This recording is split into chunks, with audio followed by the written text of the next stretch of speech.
Hello, I'm Kelly Feehan with Nebraska Extension in Platte County. People and communities need large trees for the many benefits they provide. Oftentimes, we make mistakes at planting time or in the first year or two after planting that can lead to issues for that tree for the rest of its life or even slow its growth. So I'm here today to cover some of those common mistakes and how to avoid them. Let me share my screen and we can get started.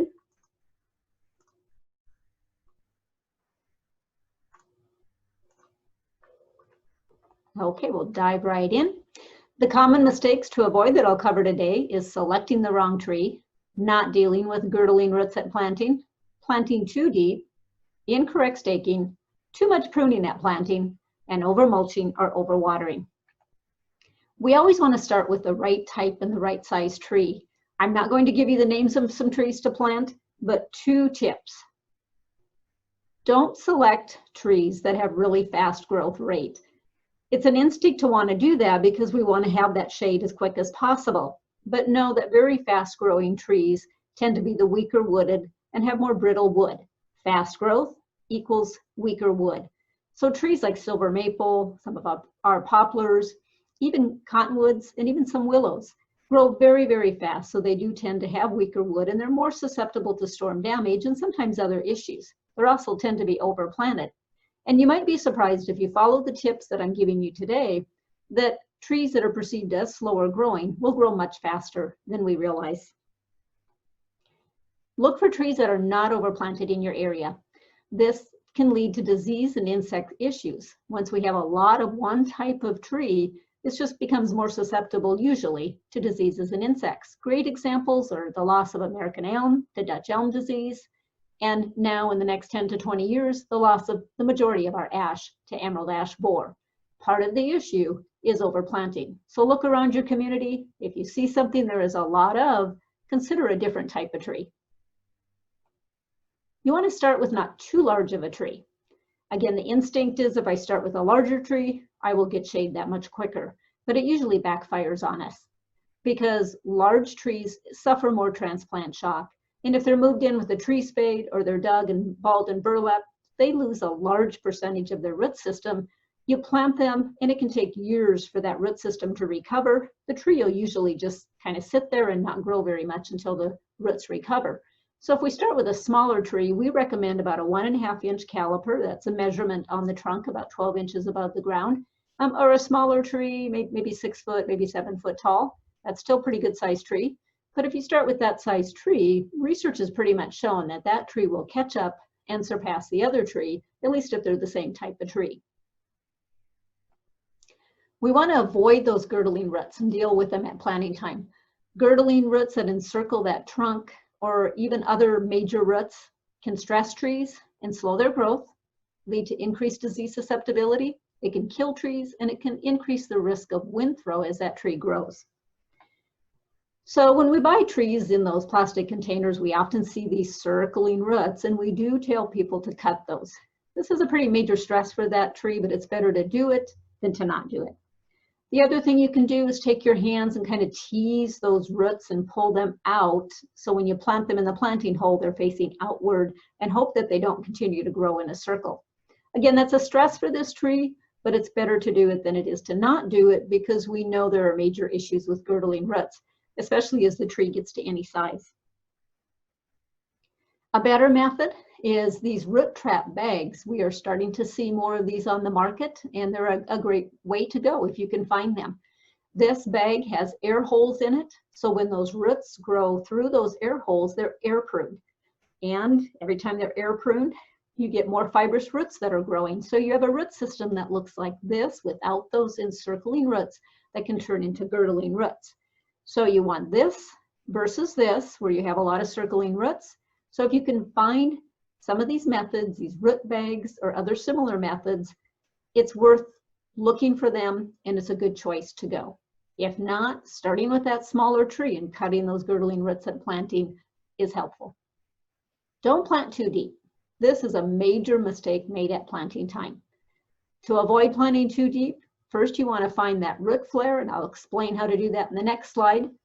And then only after you find that root flare do you dig that hole, and it should be dug wider than the root ball as shown in this picture, but never any deeper than needed. So when you put the root ball in the hole, it's set on firm, undisturbed soil.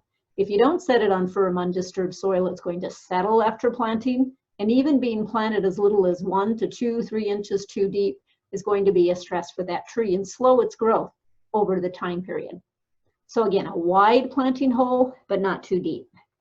To find that root flare, you want to look for that first lateral root that comes off of the trunk. And usually at that base, the trunk kind of flares out, and that's what we mean by the root flare.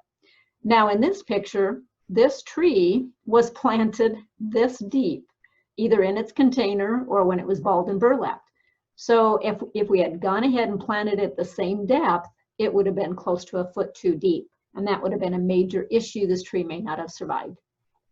So do not plant trees at the same depth they are in the container you buy them in, or balled and burlapped.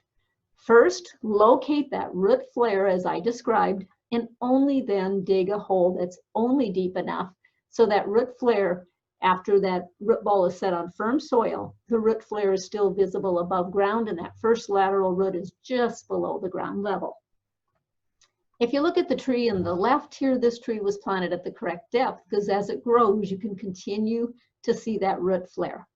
Okay, this tree on the right was planted much too deep. It looks like a telephone pole going into the ground. This tree is going to be stressed for the rest of its life. It's not going to grow as fast, and it's probably more susceptible to diseases and insects and won't live as long. This is traditional staking. We want to avoid this. It's often too high, and oftentimes we do it too tightly. A better method of staking is to take a single stake, insert it diagonally into the ground as shown in these two photos, and then tie it off with a flat wide band, not garden hose, in kind of a figure 8 to stabilize the lower half of that tree. The reason we want to stake low on trees is the goal is to prevent the root ball from shifting in the soil and tearing those new young roots as they're trying to grow outward. Okay, the goal is not to keep the trunk from moving in the wind. Okay, we want to allow the top of the tree to move. It has to move with the wind all of its life, so that helps it to develop that strength to do that. So it strengthens the trunk, it strengthens roots, and it stimulates growth hormones, so it can help that tree to actually grow faster. Again, use that wide material for attaching the stake to the trunk, and ideally, we should remove staking materials 1 year after planting. The tree in one growing season should have established enough roots that if you start it with a small enough tree, that it'll be just fine for the rest of its life. Minimal pruning at planting. It used to be recommended to prune part of the top half of the tree to make up for the loss of roots at planting, but this is a mistake. Don't do that. Those branches have a lot of stored food, carbohydrates, for example, sugars that help those new roots to grow and establish. Those branches grow leaves that photosynthesize and produce the sugars and the carbohydrates, again, that the tree needs to grow and to establish those roots. So leave those branches on there, no pruning at planting unless it's broken, damaged, or a codominant leader.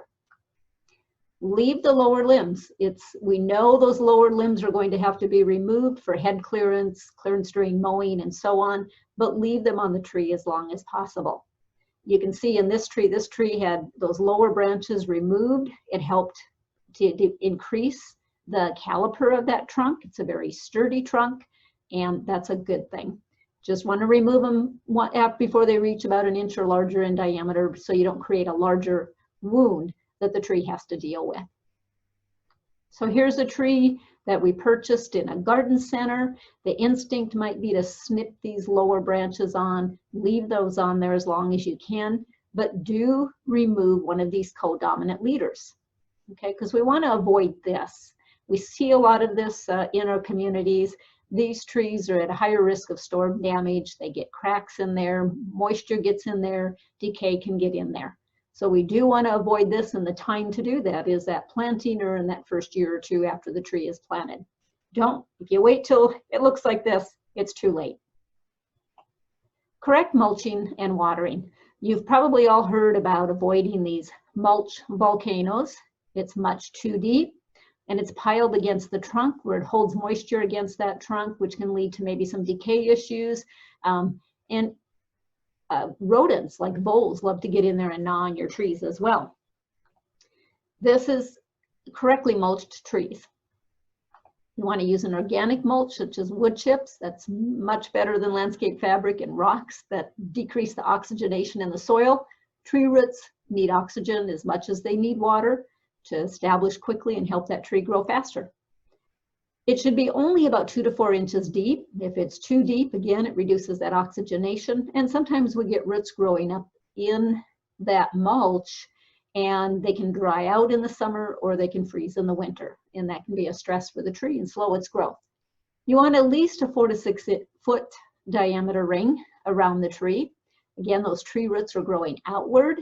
Most of them do not grow down, they grow outward. And don't pile it against the trunk. On watering, okay, you want to keep the root ball and the surrounding soil moist to about 8 inches deep, but not saturated. Too wet is just as too bad as too dry. We see trees dying from overwatering frequently, but we also see them dying from underwatering. So tend to that watering. Know your soil, water about 8 inches deep, and keep that soil moist. Careful of relying only on turf irrigation, because sometimes those automatic irrigation systems, if they're set it and forget it, they keep that upper 4 inches of soil too wet. And again, reduces that oxygenation, but they may not water deep enough either. Remember that first year or two of that tree's life, you want consistent moisture about 8 inches deep. So I hope these have made you aware of some of our most common mistakes made and how you can avoid them to help you have large shade trees for many years and gain their many benefits. If you have any questions, feel free to email me.